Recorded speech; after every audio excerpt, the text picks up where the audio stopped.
देश में कोरोना के चलते 3 मई तक लॉकडाउन किया गया है। ये हालात उस वक्त बने हैं जब सीबीएसई की कई परीक्षाएं बची रह गई थीं। अब लगातार बिगड़ती स्थिति और हालातों को ध्यान में रखते हुए अभिभावक और बोर्ड परीक्षार्थी एग्जाम और रिजल्ट को लेकर चिंता में हैं। लेकिन बुधवार को सीबीएसई ने ये साफ कर दिया है कि सीबीएसई बचे हुए 29 विषयों की परीक्षाएं कराएगी और सभी को तैयारी के लिए 10 दिन पहले सूचित भी किया जाएगा। लॉकडाउन का हम वेट कर रहे हैं कि जब भी लॉकडाउन खत्म होगा हम अपने पेंडिंग एग्जाम भी पूरा करेंगे और हम अपना इवैल्यूएशन करके बच्चों का रिजल्ट भी देंगे।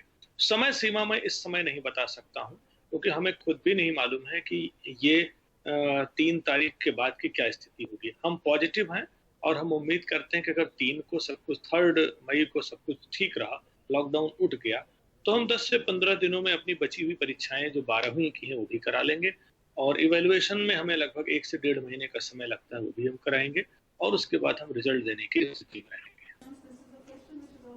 दरअसल मंगलवार को केंद्रीय शिक्षा मंत्री रमेश पोखरियाल निशंक के साथ बैठक में दिल्ली की शिक्षा मंत्री मनीष सिसोदिया ने 10वीं और 12वीं की परीक्षाएं ना कराने का सुझाव दिया, जिसके बाद अफवाहों का बाजार गर्म हो गया।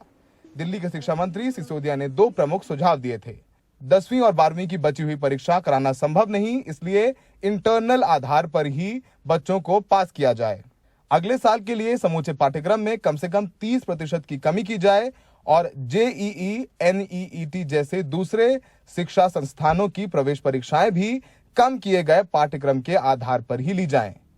लेकिन जानकारों की माने तो पिछली परीक्षाओं के आधार पर मूल्यांकन से 12वीं की परीक्षा दे रहे छात्रों को समस्या हो सकती है। जो बच्चे दिसंबर तक पूरी तैयारी नहीं थी उनको उन नंबरों पे हम अगर इवैल्यूएट करेंगे तो बहुत ही दिक्कत होगी।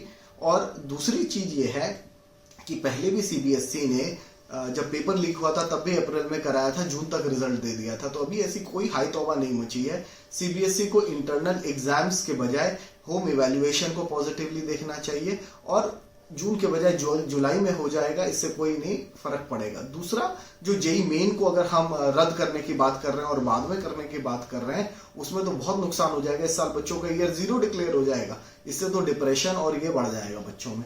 10वीं की परीक्षाएं लगभग पूरी हो चुकी हैं, लेकिन समस्या 12वीं की परीक्षा दे रहे बच्चों की है। इंतजार है उन्हें कि कब परीक्षाएं पूरी होंगी, वो कॉम्पिटिटिव एग्जाम देंगे, कॉलेजों में भर्ती लेंगे। लेकिन सबसे बड़ा सवाल ये है कि जब बीमारी से बचेंगे तभी तो आगे पढ़ाई करेंगे। नई दिल्ली से सौरभ शुक्ला, एनडीटीवी इंडिया।